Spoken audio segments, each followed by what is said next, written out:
Hello everyone, welcome to ADR Adda. मेरा नाम है आयन बनर्जी और आप लोगों का जो पेपर सॉल्व सेशन चल रहा है, तो जितने भी एडीआर के पेपर्स हुए हैं वो हम एक एक करके देखेंगे कि कौन सा पेपर है। आज जो हम देखने वाले हैं वो सीधा सीधा पेपर से ही लेंगे, ठीक है। नॉर्मली क्या होता है, पीपीटी बना के हम देखते हैं तो इसमें क्या होता है, जो स्टूडेंट्स हैं ना ठीक से एंगेज नहीं हो पाते। तो यहाँ पर जो पेपर आया है तो पेपर को ही हम यहाँ पर देखेंगे कि इससे ही डील करेंगे। ओके, चलिए। तो ये पेपर सेट ए होगा शायद, हाँ सेट ए है, ठीक है। यहाँ पर इंस्ट्रक्शंस दिए हुए हैं तीन, ठीक है, 4 लैंग्वेज में। अच्छा, तो सबसे पहला जो क्वेश्चन है दैट टर्म तीर्थंकर्स, ठीक है, तीर्थंकर। ये जो तीर्थंकर वाला जो टर्म होता है ये किसके साथ एसोसिएटेड है? टर्म तीर्थंकर किसके साथ एसोसिएटेड होता है? तो याद रखिएगा, जो तीर्थंकर्स होते हैं ना, तीर्थंकर्स होते हैं, they are known as spiritual guru, spiritual gurus. अब ये जो स्पिरिचुअल गुरुज हैं ये किसके हैं? ये होते हैं जैनिज्म के, ठीक है। तो जो स्पिरिचुअल गुरु है, स्पिरिचुअल गुरु किनके होते हैं? जैनिज्म। अभी भी जब भी तीर्थंकर की बात आती है तो आपको 2 तीर्थंकर्स के नाम याद रखने होते हैं। अगर आप 3 रख पाए तो बहुत बढ़िया है। तो नॉर्मली जो जैनिज्म में होता है, तो जैनिज्म में 24 तीर्थंकर होते हैं, ठीक है।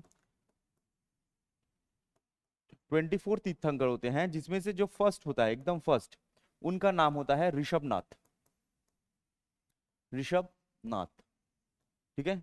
ऋषभनाथ या आदि ऋषभनाथ, आप कुछ भी बोल लो। 23rd आपको याद रखना है, 23rd का नाम होता है पार्श्वनाथ, ठीक है, पार्श्वनाथ।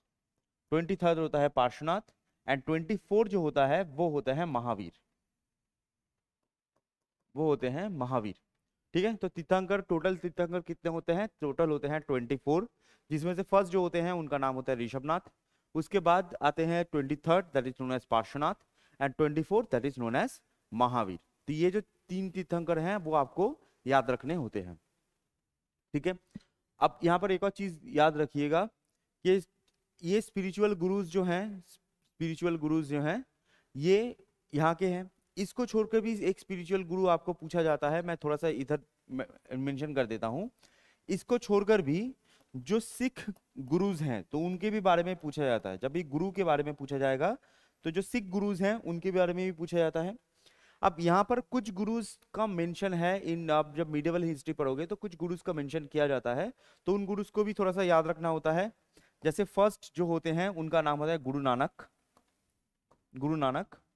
फिफ्थ जो गुरु होते हैं उनका नाम होता है गुरु अर्जन देव, अर्जन देव। नाइन्थ जो गुरु होते हैं उनका नाम होता है तेग बहादुर, तेग बहादुर। एंड जो 10th लास्ट जो गुरु होते हैं उनका नाम होता है गोविंद सिंह। तो ऐसे जो सिख गुरु होते हैं तो सिख गुरु को भी वही पूछा जाता है। तो तीर्थंकर जैसे गुरु होते हैं, सिख के भी गुरु गुरु पूछे जाते हैं। तो फर्स्ट नानक, फिफ्थ अर्जन देव जिनको जहांगीर ने एग्जीक्यूट कर दिया था, 9th तेग बहादुर जिनको औरंगजेब ने एग्जीक्यूट कर दिया था, एंड 10th गुरु गोविंद सिंह जिन्होंने खालसा बनाया था, ठीक है। चल, नेक्स्ट नेक्स्ट होता है कि नॉर्थ ईस्टर्न कौन सा स्टेट है, नॉर्थ ईस्ट में कौन सा स्टेट है जो बॉर्डर शेयर नहीं करता बांग्लादेश के साथ? नॉर्थ ईस्टर्न स्टेट कौन सा है जो बांग्लादेश के साथ बॉर्डर शेयर नहीं करता, ठीक है। तो याद रखिएगा ये कौन से होते हैं जो बांग्लादेश के साथ बॉर्डर शेयर नहीं करते। अब यहां पर अगर आप ख्याल करोगे,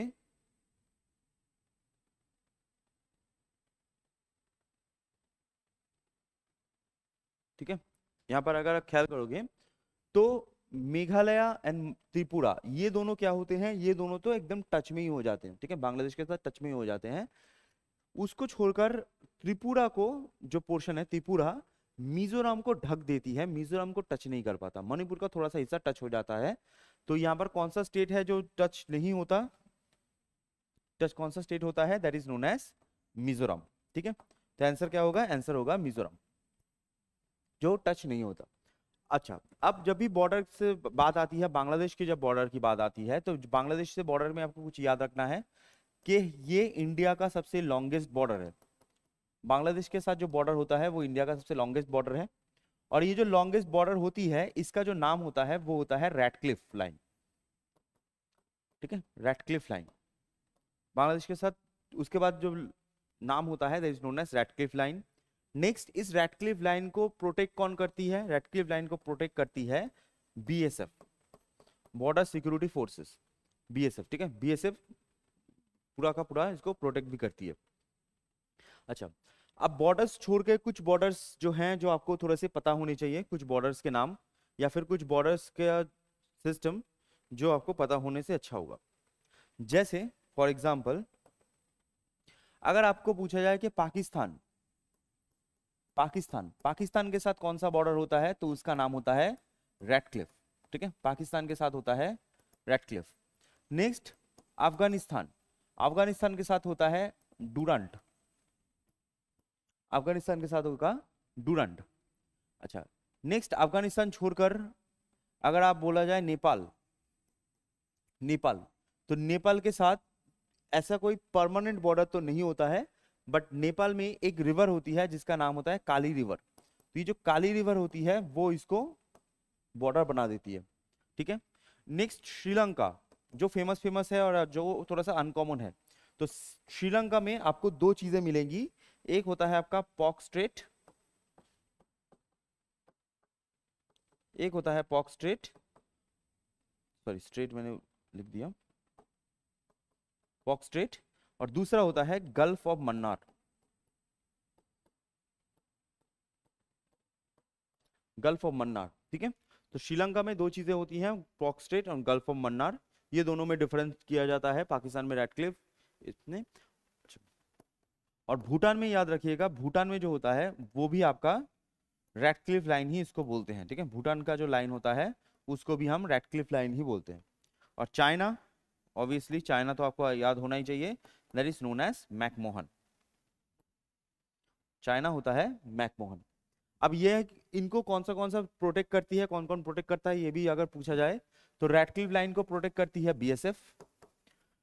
डूरंट को कोई प्रोटेक्ट नहीं करती क्योंकि डूरंट वाला जो एरिया होता है वो पीओके में आता है, पाकिस्तान ऑक्युपाइड कश्मीर में आता है, तो इसलिए डूरंट को कोई प्रोटेक्ट नहीं करता। नेपाल को प्रोटेक्ट कौन करता है? एसएसबी।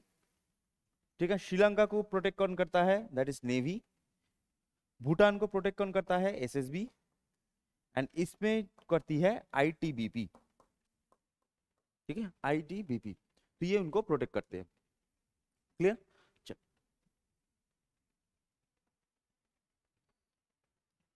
ठीक है, तो आंसर क्या होगा? आंसर होगा दैट इज मिजोरम।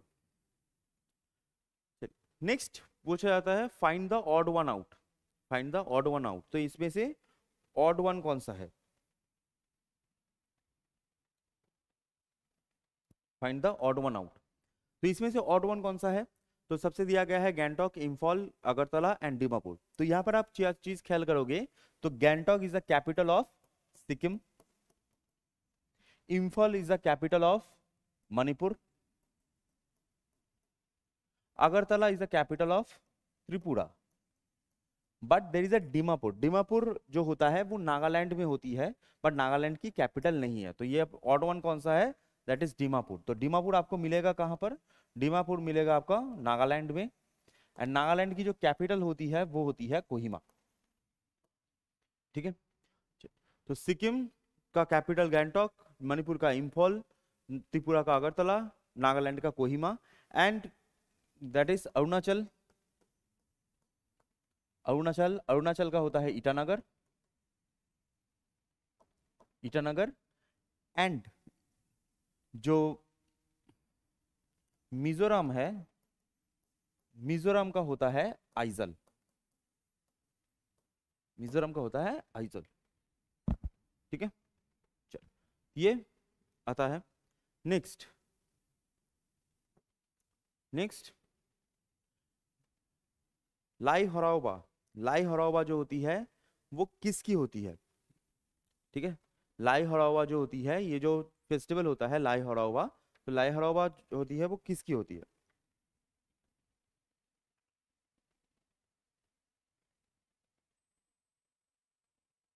ठीक है, तो आपको पता होगा, अगर आप लोग कार्बी आंगलोंग से बिलोंग करते हो या फिर कार्बी ट्राइब हो तो आपका तो ये जवाब एकदम सही होगा। बाकी अगर नहीं है तो आसाम में याद रखिएगा, जो कार्बी आंगलोंग से होते हैं, कार्बी ट्राइब होती है, तो उसका जो फेस्टिवल होता है दैट इज नोन एज लाई हड़ौबा। ठीक है, वो जो फेस्टिवल होती है वो होती है लाई हड़ौबा। ओके, अच्छा। तो मिशिंग, गारो एंड मेइतीस ये नॉर्मली कहाँ पर होते हैं? मिशिंग जो होती है, मिसिंग आपको आसाम में भी दिखेगा, आसाम में भी दिखेगा एंड अरुणाचल में भी दिखेगा। ठीक है, आसाम एंड अरुणाचल दोनों में ही ये जो ट्राइब होती है नॉर्मली। जो आसाम में मिसिंग ट्राइब थोड़ी सी ज्यादा होती है कंपेयर टू अरुणाचल में, आप पर्सपेक्टिव में देखो। ठीक है, गारोस आपको कहाँ पर मिलेंगे? गारोस आपको मिलेगा इन मेघालय। ठीक है, गारो आपको मिलेगा इन मेघालय। ठीक है, तो मेघालय में 3 ट्राइब्स होती हैं, गारो, खासी एंड जैंतिया। ये तीनों कहाँ पर होंगी? आपकी मेघालय में होती हैं। और मैतीस, मैतीस कहाँ पर मिलती है? मैतीस मिलती है आपकी मणिपुर। ठीक है, मैतीस जो होते हैं वो मणिपुर के होते हैं। मैतीस को छोड़कर अगर यहाँ पर ऑप्शन आ गया कुकी, तो वो भी मणिपुर का होगा। एंड गारो, खासी एंड जैंतिया ये तीनों जो होते हैं वो मेघालय के होते हैं। ठीक है, तो अलग अलग ट्राइब है, बट जो लाई हड़ौबा है वो कार्बी ट्राइब से आता है, कार्बी आंगलोंग से आता है।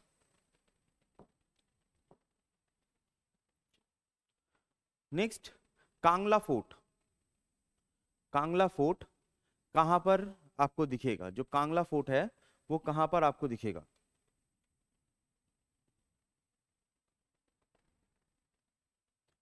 ठीक है, कांगला फोर्ट, कांगला फोर्ट आपको कहां पर दिखेगा? तो याद रखिएगा, कांगला फोर्ट जो होती है वो नॉर्थ ईस्ट के कहां पर दिखती है? Kangla fort is in Tripura. Tripura का कैपिटल क्या होता है? त्रिपुरा का कैपिटल होता है अगरतला। तो कांगला फोर्ट आपको कहां पर दिखेगा? कांगला फोर्ट आपको दिखेगा इन अगरतला। ठीक है, अच्छा। यहाँ से कुछ कुछ चीजें हैं जो आपको जाननी चाहिए। जैसे फोर्ट की अगर बात करें, जैसे ईटानगर, ईटानगर में आपको क्या मिलेगा? ईटानगर में आपको मिलेगा ईटा फोर्ट। ठीक है, ईटानगर में ईटा फोर्ट। तो अरुणाचल में अगर आपको दिखेगा तो आपको ईटा फोर्ट यहाँ पर दिखता है। ठीक है, कांगला फोर्ट जो होगी वो आपकी अगरतला में होती है। ठीक है, अच्छा। जब फोर्ट की बात होती है तो 2-3 फोर्ट्स जान लीजिए, क्योंकि घुमा घुमा के पूछा जाता है। कुछ फोर्ट्स होते हैं जो डायरेक्ट पूछे जाते हैं, जैसे मान लीजिए जोधपुर फोर्ट कहाँ पर है, ठीक है, उदयपुर फोर्ट कहाँ पर है। तो ये सब जो नाम होते हैं जो आप आराम से बता सकते हो। लेकिन जो कुछ नाम होते हैं जो क्वेश्चन पूछे जाते हैं, जैसे अगर आपसे पूछा जाए रेड फोर्ट, अब ये तो मैक्सिमम लोग एकदम सही बता देंगे दिल्ली, क्योंकि ये क्वेश्चन आ चुका है तो इसलिए मैंने लिया। एक होता है आपका कुंभलगढ़ फोर्ट, कुंभलगढ़। कुंभलगढ़ फोर्ट कहाँ पर होता है? ये होता है राजस्थान। ठीक है, कुंभलगढ़ फोर्ट ये पूछा गया था एग्जाम में, एसएससी के एग्जाम में। तो कुंभल फोर्ट कहाँ पर होता है? राजस्थान। ठीक है, देन बहुत सारे ऐसे आपके महाराष्ट्र में आपने बहुत सारे ऐसे फोर्ट सुने होंगे जो शिवाजी के मतलब पास था। ठीक है, जैसे एक होता है रायगढ़ फोर्ट, रायगढ़। ठीक है, जो रायगढ़ फोर्ट ये कहाँ पर है? ये होता है महाराष्ट्र। तो जो क्वेश्चंस आए हैं तो हम उन्हीं को ही ले रहे हैं बस। नेक्स्ट, नेक्स्ट आ रहा है 6। तो 6 में बोला गया है कि कौन सा करेक्ट नहीं है, नॉट। ठीक है, कौन सा करेक्ट नहीं है? तो फर्स्ट ऑफ ऑल यहाँ पर है कि Sundarban delta is the home of the largest mangrove in the world. ये जो चीज है ये एकदम सही है। ठीक है, सुंदरबन डेल्टा जो होती है वो सबसे बड़ी होती है इन पूरे वर्ल्ड में। सुंदरबन डेल्टा कहाँ पर बनता है आपको पता होगा, दैट इज गंगा ब्रह्मपुत्र। ठीक है, जो गंगा ब्रह्मपुत्र डेल्टा होती है उसी में ही सुंदरबन होती है। तो ये लार्जेस्ट मैंग्रोव फॉरेस्ट वहां पर आपको मिलेगा। ठीक है, नेक्स्ट होता है China is the world largest mica producer. ये भी एकदम सही है। जो माइका होती है जिसको हम ऑब्रो बोलते हैं ना, चिक चिक करता है, तो सबसे बड़ा जो प्रोड्यूसर होता है that is China. Okay, next, Easter Island is the island where the antipodal to India. Antipodal का मतलब क्या होता है? एंटीपोडल का मतलब होता है कि मान लो यहाँ पर एक देश है और अर्थ के पूरे उल्टा तरफ, उल्टा तरफ जो देश होता है इसे हम बोलते हैं एंटीपोडल। ठीक है, एंटीपोडल टू इंडिया ये एकदम सही है कि अर्थ जो है, अर्थ का जो उल्टा तरफ जो एरिया होता है that is known as Easter Island. ये एकदम सही है। ठीक है, India largest inland island, inland salt water lake, ठीक है, लोकेटेड इन गुजरात। ये वाला जो चीज है ये वाला होती है गलत। ठीक है, ऑप्शन सही ये है, लेकिन ये जो स्टेटमेंट है ये थोड़ा सा गलत है। क्यों गलत है? क्योंकि यहाँ पर कहा गया है कि largest inland salt water lake, ठीक है, सॉल्ट वाटर लेक। तो largest inland salt water lake हमारे इंडिया का होता क्या है? Largest inland salt water lake होता है सांभर, ठीक है, sambar. Inland salt water lake होता है सांभर। तो सांभर कहाँ पर होती है? सांभर होती है राजस्थान, ठीक है। तो ये वाला जो ऑप्शन है, ये वाला ऑप्शन गलत है। तो ऑप्शन डी यहाँ पर गलत है, ठीक है, ऑप्शन डी गलत है। Next, according to Election Commission of India, in order to recognized as a national party, a political party must be treated as recognized political party in how many states?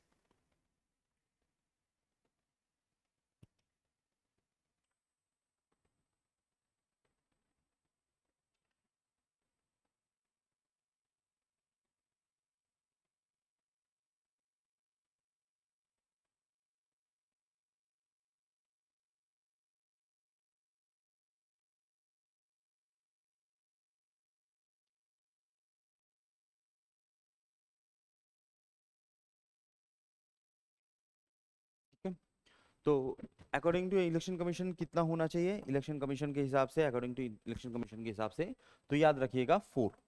At least 4 state में वो recognised होनी चाहिए। Recognised का मतलब ऐसा नहीं है कि उधर आपने जाके पार्टी बना दिया हो गया, नहीं, उधर आपको सीट भी जीतना होता है, ठीक है। तो हमारे देश में जो नेशनल पार्टी है, ठीक है, नेशनल पार्टी है, तो नेशनल पार्टी कितना होता है? नेशनल पार्टी याद रखिएगा 7 होते हैं। आज अभी तक 7 है। पहले टीएमसी हुआ करते थे, अभी टीएमसी नहीं है। टीएमसी को नेशनल पार्टी से मतलब उनका दर्जा कम कर दिया गया है, वो अभी रीजनल पार्टी है। कितने होते हैं? जैसे बीजेपी एक, आईएनसी मतलब इंडियन नेशनल कांग्रेस, ठीक है।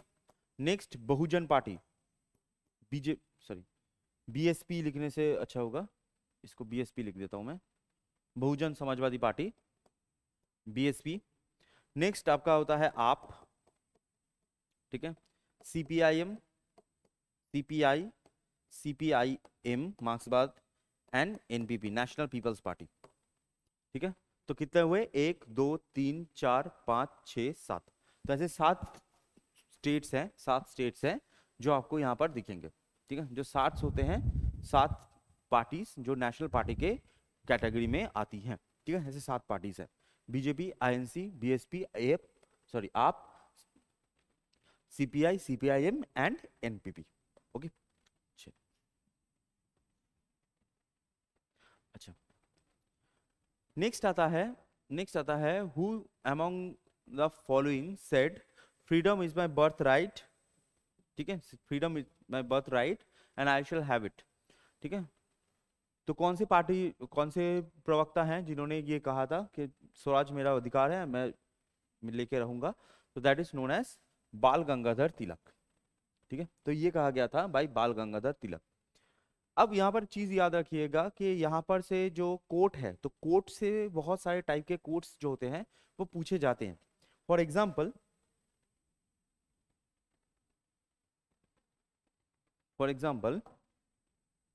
जैसे मान लीजिए पहला पहला होता है डू और डाई। डू और डाई किसने कहा था? ऑब्वियसली गांधी जी ने, ठीक है। नेक्स्ट, चलो दिल्ली, चलो दिल्ली किसने कहा था? सुभाष चंद्र बोस, ठीक है। Next, give me your blood, तुम मुझे खून दो मैं तुम्हें आजादी दूंगा, ये किसने कहा था? वही सुभाष चंद्र बोस ने। अच्छा, next, back to Vedas, back to Vedas. तो ये जो कोट है बैक टू वेदास, ये कोट किसने कहा है? That is known as Dayanand Saraswati, ठीक है, दयानंद सरस्वती। अच्छा, नेक्स्ट 19, अब बोल सकते हो कि जो अगस्त ऑफर है, ठीक है, August offer is a post dated cheque, post dated cheque. तो ये किसने कहा था? ये कहा गया था भाई गांधी, ठीक है। तो ये कुछ फेमस फेमस कोट्स हैं जो एग्जाम में पूछे जाते हैं अपार्ट फ्रॉम दैट कोट। तो वो जो कोट है वो तो बहुत ही फेमस कोट है ऑब्वियसली, बट उसको छोड़कर भी ये जो कोट्स हैं ये आपको पता होने चाहिए। ये कोट्स पूछे जाते हैं, घुमा घुमा के ऐसे अदल बदल करके पूछे जाती हैं।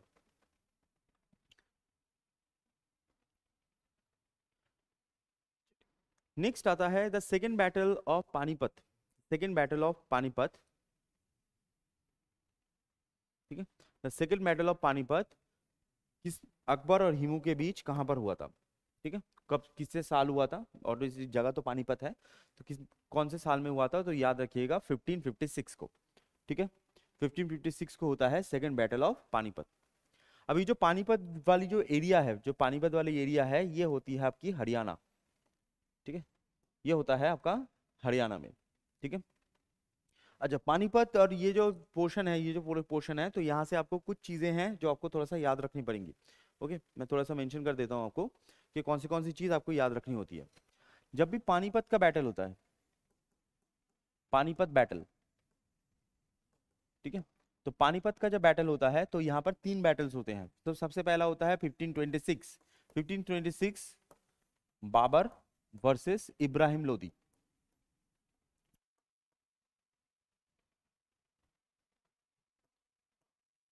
इब्राहिम लोधी, तो जिसमें बाबर जीतता है और मुगल साम्राज्य स्टार्ट होता है।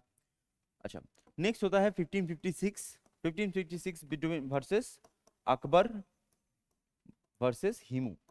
अब ये जो अकबर वर्सेस हिमू है, तो यहाँ पर एक सवाल और पूछा जाता है, थोड़ा सा याद रखिएगा कि अकबर जो था इस समय 14 ईयर्स का था ओनली, तो अकबर लड़ने नहीं गया था। तो इस समय लड़ने कौन गया था अकबर के बिहाफ में, तो अकबर के बिहाफ में जो लड़ने गया था उसका नाम होता है बैरम खान,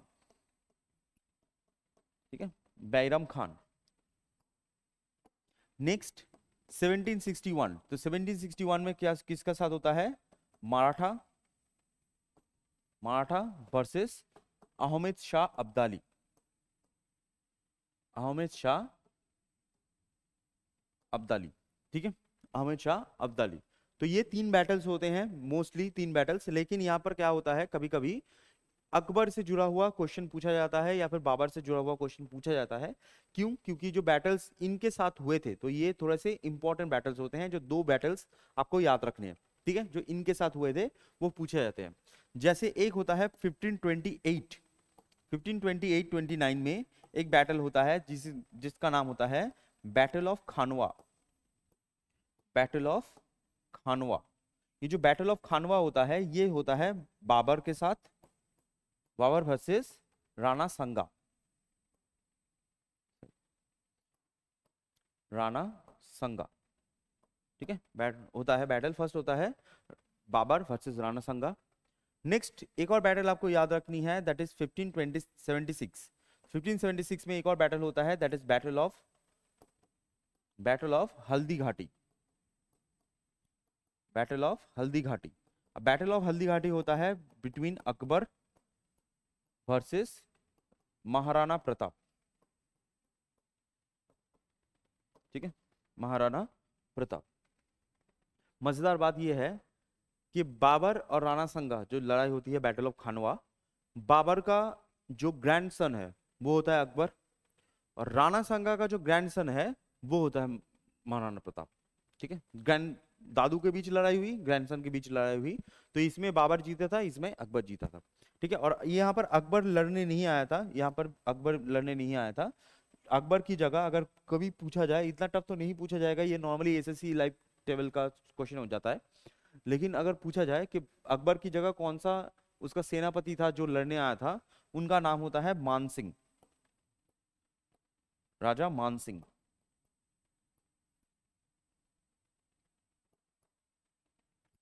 ठीक है, राजा मान सिंह ये लड़ने आए थे। तो ये कुछ बेसिक से इंफॉर्मेशंस हैं जो आपको पता होनी चाहिए about the Akbar Babar battle. India में बहुत बैटल हुए हैं, लेकिन आपको जस्ट ये चीजें याद रखनी है,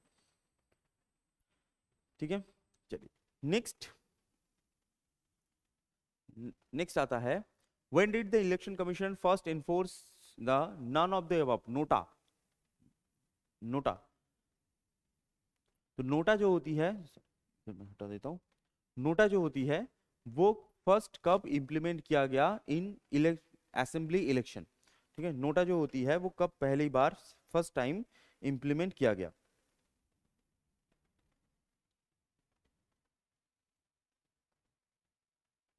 ठीक है, नोटा कब आता है। अच्छा, नोटा नॉर्मली क्या होता है, अब मान लीजिए अगर आपको कोई भी जो ऑप्शन है, मतलब कोई भी जो चार लोग ऊपर लड़ रहे हैं, आपको कोई भी पसंद नहीं है, ठीक है, कोई भी पसंद नहीं है, ना बीजेपी का है, ना कांग्रेस का है, ना किसी का पसंद नहीं है, तब आप क्या करेंगे, तब आप मारेंगे NOTA, none of the above. अगर मान लीजिए अगर हाईएस्ट वोट नोटा का हो गया, जैसे मान लीजिए बीजेपी पूरे जगह पर वोट है मान लो 1000, जिसमें से बीजेपी को मिला 300, कांग्रेस को मिला 300, ठीक है, दूसरे पार्टी को मिला 200, सब 200 है, दूसरे पार्टी को मिला 100, लेकिन नोटा में वोट आया है 400। तो अगर किसी भी कीमत में अगर नोटा ज्यादा हो गया तो वहां पर री इलेक्शन करवाया जाएगा, और दूसरे जो जो लोग हैं, जो कैंडिडेट हैं, उनको हटाकर को दूसरा कैंडिडेट देना पड़ेगा। ये नियम होता है। तो ये स्टार्टिंग कब से होता है, ये स्टार्टिंग होता है अक्टूबर 2014 से, ठीक है। जो नोटा होता है वो नोटा स्टार्ट होता है from October 2014।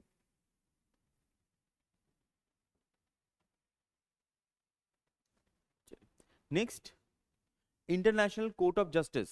International court of justice कहां पर लोकेटेड है, तो इंटरनेशनल कोर्ट ऑफ जस्टिस आपको कहां पर दिखेगा, ये नीदरलैंड में होता है, नीदरलैंड की जगह होती है, that is known as Hague, ठीक है। International court of justice Netherlands में होता है, वो होता है आपका हेग में, ठीक है। वाशिंगटन डीसी में आपको क्या क्या मिलेगा, जैसे मान लीजिए पेरिस, यहाँ पर छोटे छोटे कुछ चीजें बता दूं, ठीक है। पेरिस, तो पेरिस में आपको किसका हेडक्वार्टर मिलेगा, that is known as UNESCO, ठीक है। पेरिस में आपको मिलेगा यूनेस्को का। वाशिंगटन डीसी में क्या मिलेगा, यूएनजीए का, यूएनजीए, यूएनएससी, मतलब United nation general assembly and United nation security council, ये दोनों कहां पर होते हैं, वाशिंगटन डीसी में, ठीक है। न्यूयॉर्क में फेमस क्या क्या है, न्यूयॉर्क में फेमस है आपका वर्ल्ड बैंक एंड आईएमएफ, ठीक है। तो world bank and international monetary fund, ये जो होते हैं ये कहां पर होंगे, ये होते हैं आपके न्यूयॉर्क में, ठीक है। इसको छोड़कर आपका जेनेवा आता है, तो जेनेवा में बहुत सारे होते हैं, जैसे यूनिसेफ, वो जेनेवा में आता है, यूएनएचआरसी वो जेनेवा में होता है, तो ऐसे बहुत सारे जो होते हैं वो जेनेवा में होते हैं, ठीक है। हेग में सिर्फ इंटरनेशनल कोर्ट ऑफ जस्टिस, आप बस इतना याद रखना है। और यहां से एक सवाल बहुत बार पूछा जाता है इन हेडक्वार्टर्स को लेकर, that is food and agriculture organisation, FAO, food and agriculture organisation, ये कहां पर होता है, तो ये जो होता है याद रखिएगा, इसका होता है रोम, ठीक है। तो ये बार बार बहुत बार पूछा जाता है, FAO that food and agriculture organisation, ये कहां पर होता है, वो होता है रोम में, ठीक है। ओके, चलिए next.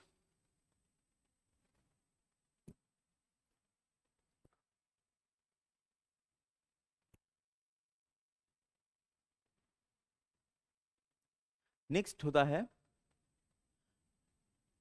Which one of the following steps did राउलाट act incorporate. जैसे आप लोगों को पता होगा कि राउलाट एक्ट जो होती है वो आती है इन 1919। तो 1919 में राउलाट एक्ट जब आती है तो यहाँ पर उन्होंने, क्योंकि एक थोड़ा सा बेसिक कॉन्सेप्ट पहले क्लियर कर दूं, राउलाट एक्ट आया क्यों था, राउलाट एक्ट इसलिए आया था क्योंकि 1914 से 1919 तक, 18 तक आपका फर्स्ट वर्ल्ड वॉर खत्म हुआ, 1919 में होता है ट्रीटी ऑफ वर्साई। अब इस ट्रीटी ऑफ वर्साई के बाद क्या होता है, जो एलाइड कंट्रीज हैं जो जीते थे, जैसे इंग्लैंड, ठीक है, फ्रांस, ये बहुत वीक हो गए थे, तो किसी भी हालत में वो इंडिया को छोड़ना नहीं चाहते थे, क्योंकि India is a cash cow for them, सबसे ज्यादा पैसा इंडिया से ही वो लेते थे, तो इसी वजह से इंडिया को वो छोड़ना नहीं चाहते थे। अब इंडिया को छोड़ना नहीं चाहते तो इसी वजह से क्या होता है कि वो एक लॉ लेके आते हैं जहां पर कोई भी इंडियन ब्रिटिशर्स के अगेंस्ट बात ना कर पाए, तो that is known as Rowlatt act. अब ये जो राउलाट एक्ट आता है, जब राउलाट एक्ट आता है 1919 में, तब यहाँ पर एक प्रावधान था कि अगर मान लो किसी को लगा कि आप देशद्रोही हो, कोई वारंट नहीं है, कोई सबूत नहीं है, आपको लगा, ऐसा लगा, तो लगाने से क्या होगा, आपको पकड़ के वो पकड़ के जेल में डाल देंगे, ठीक है, सीधा सीधा 6 महीने के लिए जेल में डाल देंगे। तो वहां पर राउलाट एक्ट के टाइम पे एक कहावत थी ना वकील ना दलील, ठीक है, ना वकील ना दलील, कुछ नहीं होगा, 6 महीने के लिए वो जेल में डाल देंगे। तो ये होता है क्या, imprisonment without trial. Rowlatt act में क्या होता है, इम्प्रिजनमेंट विदाउट ट्रायल, ठीक है। तो ये बहुत ही ड्रैकोनियन सा लॉ था, और इसी राउलेट एक्ट के हिसाब से, राउलेट एक्ट के लिए आपको पता भी होगा कि एक मैसेकर भी हुआ था जिसका नाम होता है जालियन वाला बाग, जालियन वाला बाग मैसेकर। जालियन वाला बाग मैसेकर जब भी बात करते हैं तो दो नाम आपको याद रखना है कि जालियन वाला बाग में मेन एक्यूज्ड कौन था। मेन एक्यूज्ड होते हैं रेजिनल्ड डायर, ये होते हैं मेन एक्यूज्ड, रेजिनल्ड डायर। और मेन एक्यूज्ड के बाद इन्वेस्टिगेशन के लिए, ठीक है, इन्वेस्टिगेशन, जो इन्वेस्टिगेशन होगा तो इन्वेस्टिगेशन के लिए कौन होता है, तो उनका नाम होता है हंटर कमीशन। इन्वेस्टिगेशन के लिए कौन आता है, हंटर कमीशन। तो ये दो सवाल भी पूछे जाते हैं कि रेजिनल्ड डायर मेन एक्यूज था, एंड जो इन्वेस्टिगेशन होता है वो किसके लिए होता है, वो हंटर कमीशन के लिए होता है, ठीक है। नेक्स्ट, नेक्स्ट होता है in which year the supreme court appoints is first female जज, ठीक है। तो पहला फीमेल जज कौन था, ठीक है, पहला फीमेल जज कौन थी, दैट इज भानुमति, इंद्रु मल्होत्रा, इंदिरा बनर्जी और फातिमा बीबी।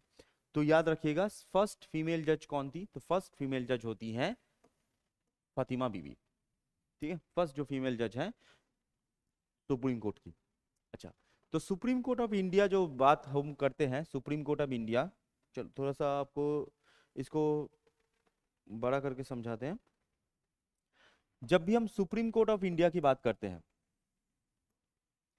सुप्रीम कोर्ट, तो जब सुप्रीम कोर्ट की बात करते हैं तो सुप्रीम कोर्ट में आपको ये जानना है, सुप्रीम कोर्ट से जो आर्टिकल्स हैं वो तो अलग बात है, मैं आर्टिकल्स आर्टिकल्स पे नहीं जा रहा, जो चीजें लेसन नोन्स है मैं उस पे जा रहा हूँ। सुप्रीम कोर्ट के अगर पूछा जाए कि आपको सुप्रीम कोर्ट का स्ट्रेंथ कितना होता है, मतलब कितने जजेस हो सकते हैं, ठीक है, सुप्रीम कोर्ट का स्ट्रेंथ कितना होता है, तो सुप्रीम कोर्ट का स्ट्रेंथ होता है 34, ठीक है। कितने जजेस हो सकते हैं, 34 जजेस हो सकते हैं, और सुप्रीम कोर्ट अभी फुल स्ट्रेंथ में ही है। अच्छा, दूसरी चीज सुप्रीम कोर्ट से याद रखिएगा, सुप्रीम कोर्ट जो होती है, बहुत सारे लोग बोलते हैं कि 73 में सुप्रीम कोर्ट बना था, नहीं, सुप्रीम कोर्ट जो बना था वो 1950 में ही बना था, 1950 से ही स्टार्ट हुआ है। लेकिन जब 73 की बात होती है या 1774 की बात होती है, तब यहां पर जो कोर्ट था उसका नाम था फेडरल कोर्ट, ठीक है। ये सुप्रीम कोर्ट का प्रीडिसर से बोल सकते हो। और फेडरल कोर्ट का जो फर्स्ट जज था उनका नाम था इलिजा इम्पे, फर्स्ट जज था उनका नाम था एलिजा इम्पे। और ये जो एलिजा इम्पे थे ना, ये आप बोल सकते हो इंडिया के अगेंस्ट में बहुत ज्यादा थे, ठीक है, बहुत ही ज्यादा रेसिस्ट का पर्सन था, ठीक है। और फेडरल कोर्ट जब बनाया गया था तो ब्रिटिश प्रोविंस में अगर ब्रिटिश को लेकर, ब्रिटिश प्रोविंसेस में अगर ब्रिटिश को लेकर कोई झमेला होता है, ब्रिटिशर्स को लेकर कोई झमेला होता है, तो उसको सॉल्व करने के लिए ये फेडरल कोड बनाया गया था। ये हमारे नॉर्मल जो लोग हैं, नॉर्मल लोगों के लिए नहीं था, ठीक है।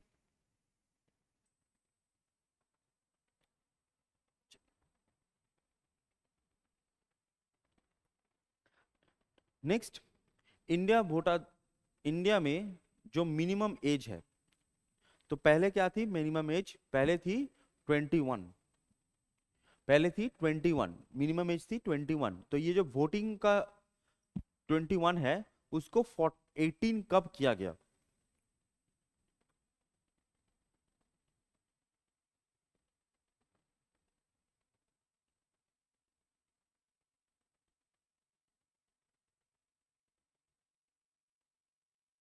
ठीक है, इसको 18 कब किया गया, तो पहले था 21, अभी 18 कब किया गया, तो 18 याद रखिएगा, 18 किया गया था इन 1990,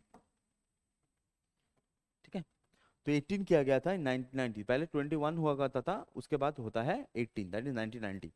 और अगर आपसे पूछा जाए कि ये जो 1990 में किस सरकार ने किया था, तो वो किया गया था बाय राजीव गांधी गवर्नमेंट, ठीक है। जो राजीव गांधी थे, राजीव गांधी की जो गवर्नमेंट थी, तो उन्होंने 21 को 18 ईयर्स में इसको कन्वर्ट कर दिया, ठीक है। अच्छा, हमारे इंडिया में पहले 1947 से पहले क्या वोटिंग नहीं था, 1947 से पहले। तो याद रखिएगा 1947 से पहले भी वोटिंग होते थे, बट उस समय जो वोटिंग होते थे ना, वो क्या होते थे, वो सिर्फ कुछ फैक्टर्स के ऊपर बेस्ड करके होता था। जैसे मान लीजिए आपके पास कितना पैसा है, मतलब प्रॉपर्टी कितनी है, आपके पास एजुकेशन कितना है, एंड आपका सोशल इन्फ्लुएंस कितना है। इन तीन चीजों के ऊपर बेस करके 1947 से पहले वोटिंग होती थी। तो सब लोग वोट नहीं दे पाते थे। 1947 के बाद जब हमारे जो फाउंडिंग फादर्स हैं इन कॉन्स्टिट्यूशन, तो उन्होंने ये चीज को अप्लाई किया कि जो भी 21 ईयर्स के ऊपर हैं उन सबको वोट का अधिकार मिलेगा, जो चेंज कर दिया गया इन 1990। 21 ईयर्स को चेंज करके कर दिया गया 18। नेक्स्ट नेक्स्ट होता है नेक्स्ट होता है in which year did British transfer the capital of India to Calcutta, from Calcutta to in Delhi. तो दिल्ली में कब शिफ्ट किया गया कैलकाटा को, मतलब कैलकाटा मतलब कैपिटल को, सॉरी कैपिटल को कब शिफ्ट किया गया। तो कैपिटल को शिफ्ट कब किया जाता है, तो याद रखिएगा इन 1911। ठीक है, 1911 में इसको शिफ्ट किया जाता है। क्यों? क्योंकि 1911 में एक चीज होती है जिसको कहा जाता है दिल्ली दरबार।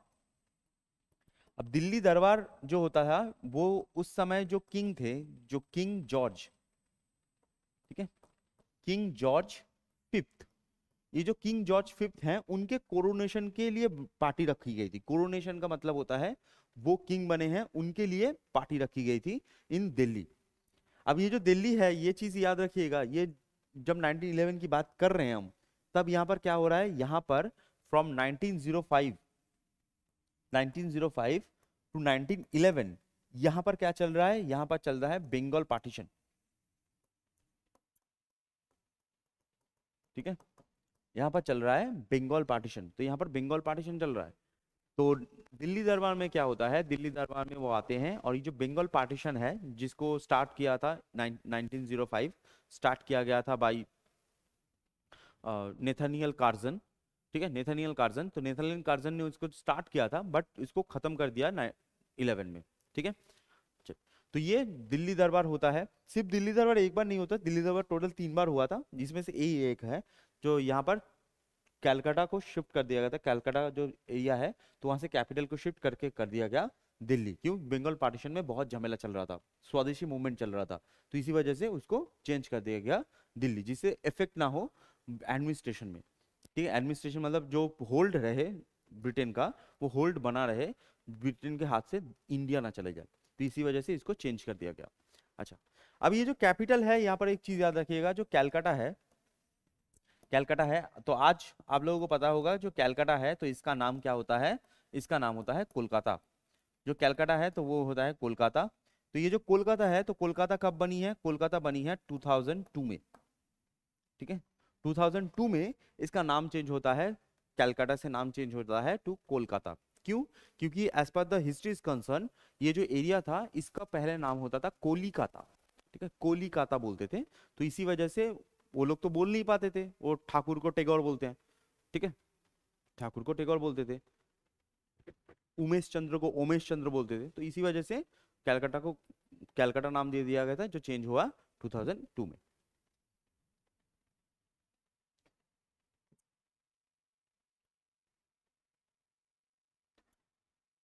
चलिए, नेक्स्ट आता है the chief of Ahom military during the rain of, ठीक है, चोहुंगमुंग एंड हस्बैंड ऑफ माला गोहुरु।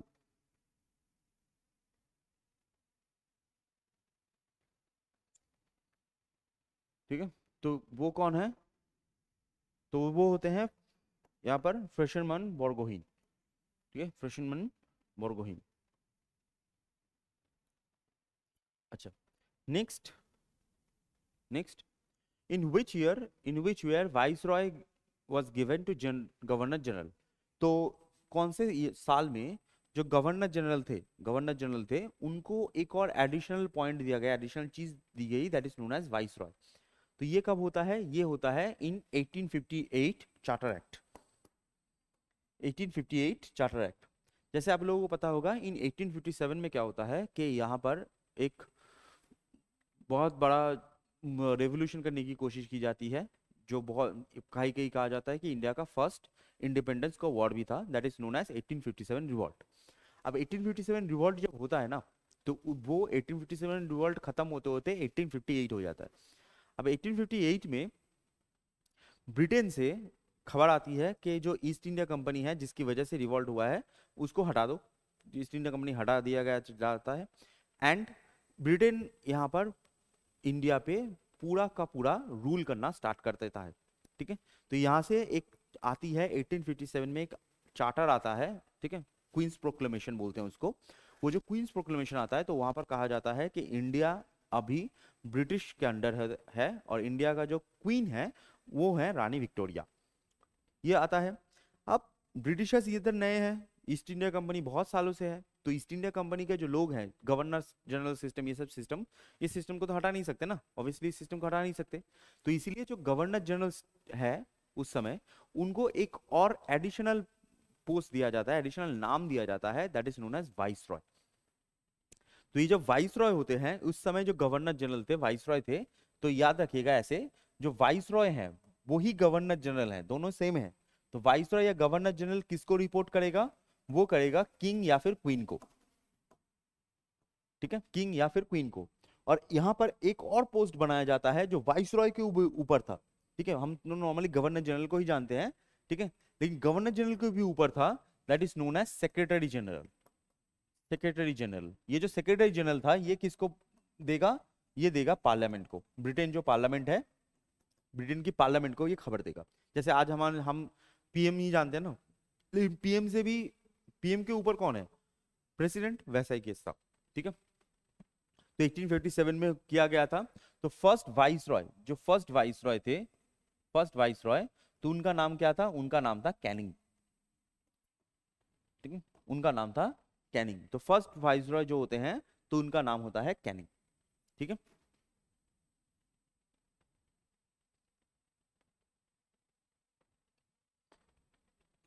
ठीक है, चलिए।